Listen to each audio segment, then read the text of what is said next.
Good morning, Your Honor, Mr. Chair. Ako po si Bryce Erickson Hernandez, dating Assistant District Engineer ng Bulacan 1st District Engineering Office.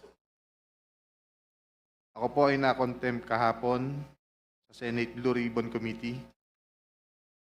Habang ako po ay nakadetain, nakapag-isip po ako at nagdesisyon na maglabas ng ilang nalalaman ko sa flood control project base po sa aking natatandaan sa ngayon.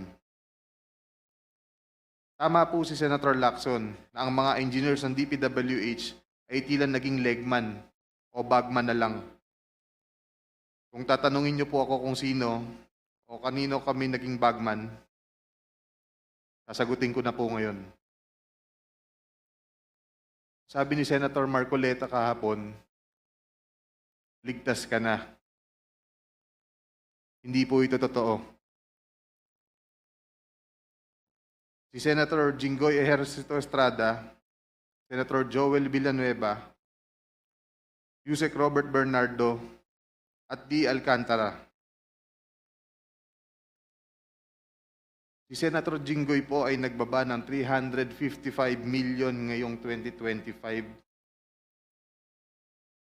sa mga ilang projects sa Bulacan.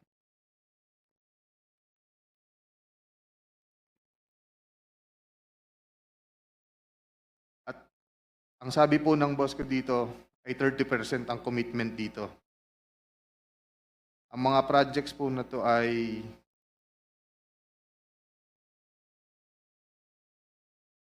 construction of flood mitigating structure with pumping station and floodgate phase 3 sa Hagonoy, Bulacan. Flood control mitigating structure with pumping station and floodgate sa Malolos, Bulacan. Hindi ko na po babasahin lahat to. Isasama ko po to sa aking written statement.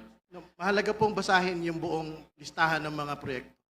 These are Your- the line items that everyone has been talking about, so I think the nation deserves